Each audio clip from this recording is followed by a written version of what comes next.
Savez-vous qui vous êtes en Jésus-Christ?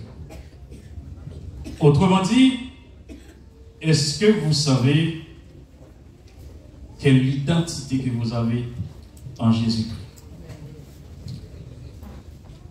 Et ce matin, si je fais le tour de l'Église pour vous questionner concernant votre identité, et chaque monde là va dire qui est-ce, comment on est, qui parcourt professionnellement, qui étude que fait, dans qui famille sortie, et a fait une description de personne.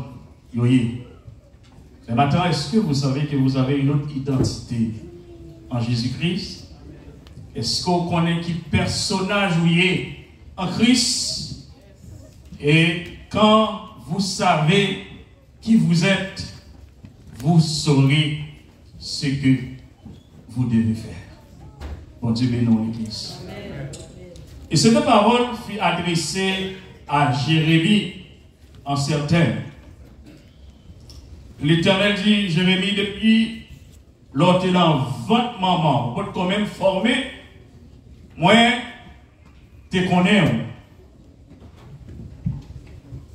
Et moi, tu connais destiné. Je connais qui est ou ami.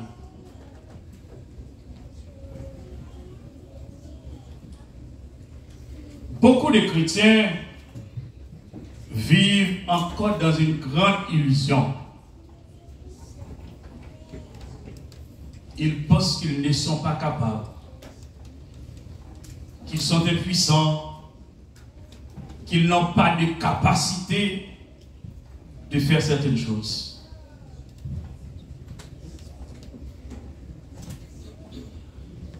Qu'ils ne pourront accomplir certaines tâches. Parfois il dit, je suis trop vieux. Je n'ai pas assez de connaissances. Je ne suis pas assez instruit pour ce travail. Alors permettez-moi de vous dire ce matin que ce n'est pas vrai. C'est un mensonge qui vous fait perdre la paix de Dieu. Et vous savez, l'ennemi, il est intelligent. Il sait quand vous perdez la paix de Dieu, vous doutez de ce que Dieu dit que vous êtes. Ce matin, vous n'êtes pas n'importe qui, mes chers amis.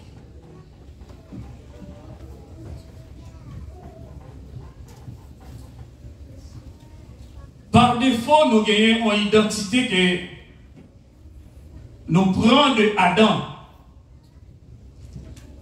Et cette identité limite nous. Et cette identité fait comprendre nous toujours incapables. Limiter dans ça pour nous faire, dans ça pour nous accomplir. Mais Jésus-Christ nous a donné une autre identité. Une nouvelle identité. Et qui permet de nous gagner une capacité pour accomplir des choses extraordinaires. Jésus disait aux disciples, écoutez, il dit, ouais, tout ça accompli, nous sommes capables de faire plus passer. Mais qu'il ait un pouvoir, capacité ça, c'est lorsqu'on reconnaît qu'il identité au gain dans Jésus-Christ. Ce matin, je voudrais adresser à quelqu'un qui est en train de pleurer. Parce que, comme monde qui dit, pas jamais rien. Madame Vindou, non. Bon Dieu connaît qui est soumis. Et bon Dieu gagne destiné pour vous. Votre identité, vous ne l'avez pas pris des hommes. L'église, identité, ou pas prendre auprès des hommes. Mais votre identité, vous l'avez reçue de Dieu, dès le sein de votre mère. Dieu sait qui vous êtes.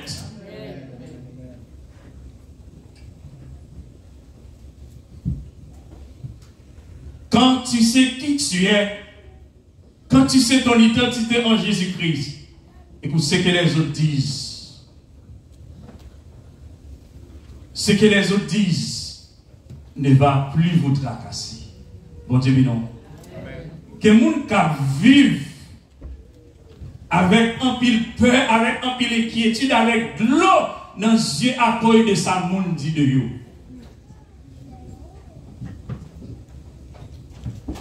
Et il y a des gens qui parlent sommeil parce que ils ont fait prisonnier de sa monde dit, de sa monde pensée de vous. Et maintenant, nous parfait tête ou prisonnier de sa monde pensée, de sa monde dit, parce que votre identité vous prenez auprès d'eux. C'est pas ça mon dit qui a défini la personne que tu es. C'est pas ça mon dit qui a défini mon ouïe, mais c'est Dieu qui définit qui est où? Oui.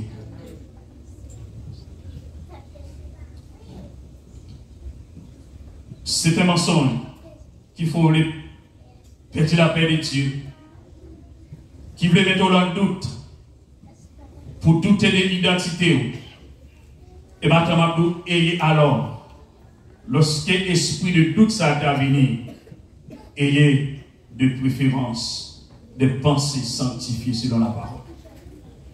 Dans Philippiens, chapitre 4, verset 8, la parole de Dieu nous fait adresser en ces termes. Il dit, au reste, frères, que tout ce qui est vrai, que tout ce qui est honorable, que tout ce qui est juste, tout ce qui est pur, tout ce qui est aimable, tout ce qui mérite l'approbation, ce qui est vertueux et digne de louange, soit l'objet de vos pensées.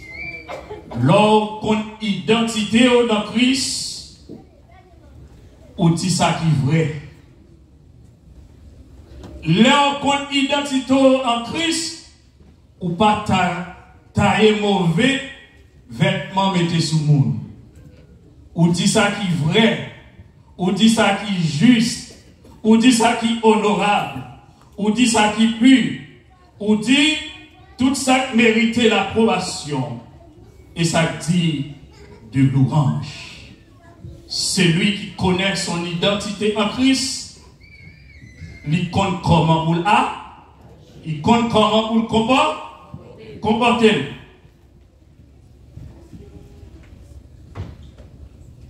L'identité, c'est qui s'allie.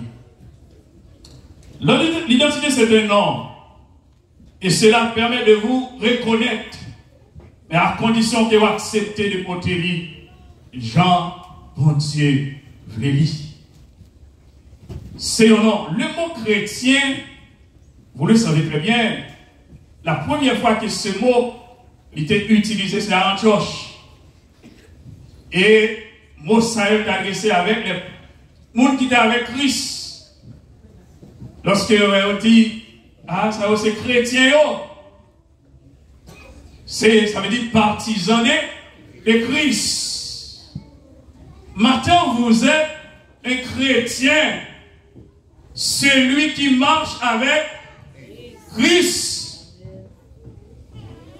Moun qui marche avec Christ, ils ont un genre de combat, ils ont une identité.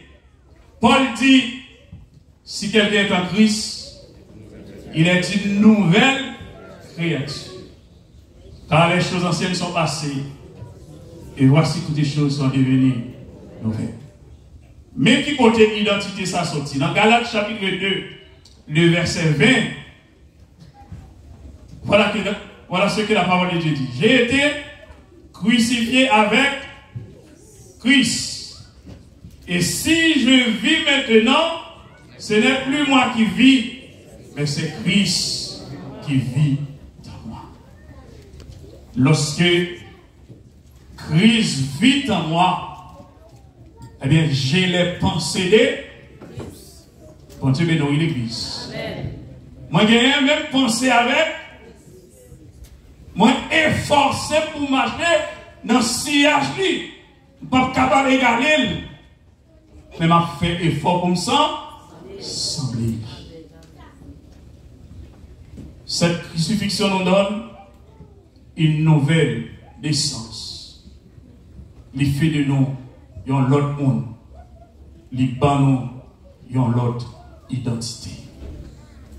Savez-vous ce matin qui vous êtes en Jésus-Christ? Si vous savez qui vous êtes, les critiques des autres ne vont plus vous déranger.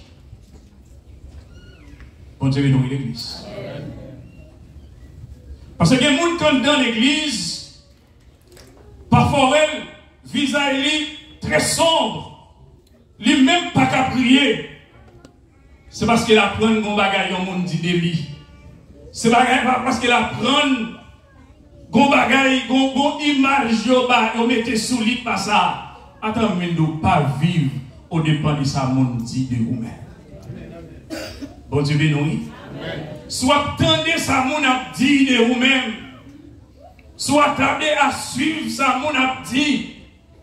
Écoutez, à réduire ou pas faire marche dans marche avec le Seigneur. Ou pas faire route, je vous faire avec le Seigneur.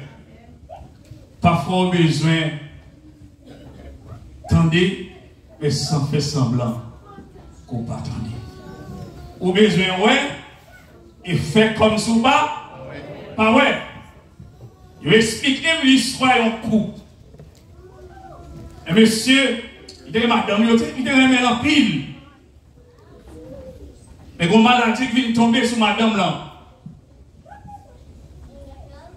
Maladie a vient fini. Il vient presque pour nos squelettes. Il s'est senti, ça fait mal pour la garder madame lui. Comme ça. Il dit, si madame moi, chaque jour, il devant comme ça, il ouais, m'a gardé lui. Non, pensée, on a dit à faire plus d'effet, la tuer avant, les boules t'a mouru. Et bonjour, il s'est sorti, il est entré. Il est entré, toi aveugle, fait semblant qu'il est aveugle. Tout le monde, nos familles, qu'on est mis aveugle. Madame n'a pas qu'à occuper le monde qu'on a pas occupé Maria. Et lorsqu'elle est arrivée pour madame là, mourir parce que le médecin ne dit pas qu'il chance pour le vivre, il mourir. Et les yeux s'est ouvert normalement. La fait prendre toute tâche pour finir avec madame lui. Tout le monde autour de lui étonné, on me dit ça qui passé. Il s'est dit, il te fait semblant qu'il m'avait. Parce que je ne veux pas attrister madame moi. Je ne veux pas un autre problème pour madame là. Parce que si madame moi était qu'on est m'a gardé, elle a fini comme ça. Pour ne pas faire rien. Et docteur dit pas vivre pour me la garder ou ne pas agir. Il t'a mouru avant même. Tu fais semblant qu'il va avec pour me prolonger le jour madame. Maintenant, mes chers amis, si vous voulez garder une relation avec mon Dieu, fais semblant d'être avec. Fais semblant d'être sous. Parfois, vous accordez trop d'importance à ce que les autres disent, mais vous n'accordez pas d'importance à ce que Dieu dit. Les autres disent que vous êtes, si vous êtes ça, mais qu'est-ce que Dieu dit de vous? Jésus dit, je ne vous appelle plus serviteur, mais je vous appelle ami. Dieu m'appelle son ami. Qu'est-ce que cela me fait si vous n'êtes pas mon ami, mais Dieu est mon ami? Qu'est-ce que cela me fait si vous dites de mal de moi, alors que Dieu dit, je sais qui vous êtes. Ce que les autres disent ne va rien enlever de votre destinée. Bon Dieu bénisse l'église. Ça ne dit pas qu'à changer le plan de Dieu pour votre vie. Dieu dit, je connais les projets que j'ai formés sur vous, dit l'Éternel. Projet de paix et non de mal.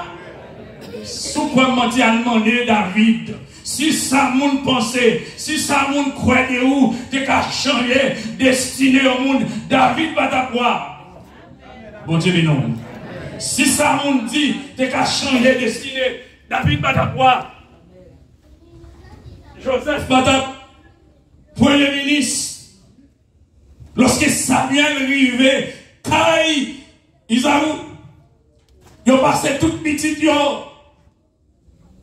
Écoutez, mais pas de plan pour David. Mais maintenant, bon Dieu a un plan pour vous. L'homme qui a un plan pour vous, mais bon Dieu a un plan pour vous. Et ça qui est important dans mon Dieu, ça nous dit, barrière monde, pas changer le plan de Dieu pour votre vie. Et ça fait maintenant, ça nous dit, ne me dérange pas, parce que Dieu sait qui je suis. Attendez-nous pas déranger, si ce pas crier, parce que nous dit de vous-même, mais bon Dieu connaît qui je suis. Quand vous savez qui vous êtes en Jésus-Christ, ce que les autres disent ne vont plus vous déranger. Ce que les autres disent ne vont plus vous attrister, parce que vous savez qui vous êtes en Jésus. Je sais qui je suis. Vous avez chanté musique, ça oui. Je sais qui je suis. Est-ce que vous savez qui vous êtes? Vous êtes un peuple acquis, un sacerdoce royal. Vous êtes des misères. Vous n'êtes pas n'importe qui. Maintenant, si on vous critique, c'est parce que vous êtes important aux yeux de Dieu. Ou jamais vous voyez sur Mangovette. Mais maintenant, vous êtes important aux yeux de Dieu. Qui vous êtes, et vous parlez, vous ne pas critiquer, ou qui est souillé. Jésus-Christ, le Seigneur, il a été critiqué. Il a menti sur lui. Mais qui est souillé? Matin, si tu connais l'identité, ça va déranger parce que le fait que nous sommes partisans de Christ, c'est le monde de Christ, pas capable de recevoir critique. Les critiques ne dérangent pas celui qui connaît son identité en Jésus-Christ. Et cette parole ce matin, c'est aucun mais votre identité, ou pas prendre auprès d'elle, ce n'est pas l'image que l'homme fait de vous qui définit mon nouïa, mais qu'est-ce que Christ dit de vous-même. Celui qui t'a connu dans le sein de ta mère et qui t'a dit qui tu es en lui-même. Quand tu sais qui tu es en Jésus, tu ne te dérangeras plus de ce que les autres pensent, de ce que les autres disent, mais de la personne qui tu es en Jésus-Christ. Ton identité, tu ne l'as pas reçue auprès des hommes, mais auprès de Dieu. Apprends chaque jour à devenir la personne qui tu es. Bon Dieu, mais non. Apprends chaque jour à devenir la personne que tu es. Ce que les autres disent, pense, n'enlève rien de ce que Dieu a mis en toi. Dieu sait ce qu'il a mis en toi. Dieu sait ce qu'il a mis en David. Il a oublié David. Lorsqu'il est enfermé, Samuel dit, mon Dieu n'est pas un Dieu qui ment. Il dit, mais est-ce qu'il n'y a plus? Vous n'avez pas de fils encore? Il dit, oui, nous gagnons l'autre petit. Mais qui apprend sur un mouton. Vous savez, le même le dit, mais il n'a pas les compétences. Il n'a pas le profil pour être roi. Il n'a pas les capacités requises pour être roi. Maintenant, ou pas pour capable répondre au profil de l'homme, mais pas pour répondre au profil de Dieu. Et c'est ce qui est important. Même s'il pas répondre au profil de l'homme, même répondre au profil de Dieu. Ouais. Quand Dieu appelle quelqu'un, Dieu ne demande pas de CV. Vous ne devez pas envoyer des gens avec CV. Vous ne devez pas envoyer des gens qui ont expérience ou qui CV, quand on est étudié. Mais Dieu vous appelle avec vos fardeaux. Dieu vous appelle avec vos péchés. Il dit, venez à moi. Vous tous qui êtes fatigués et chargés. Vous tous qui êtes fatigués et chargés. Voilà qui Jésus appelle avec les fardeaux, avec les péchés, avec tous les défauts que vous avez. Dieu vous appelle.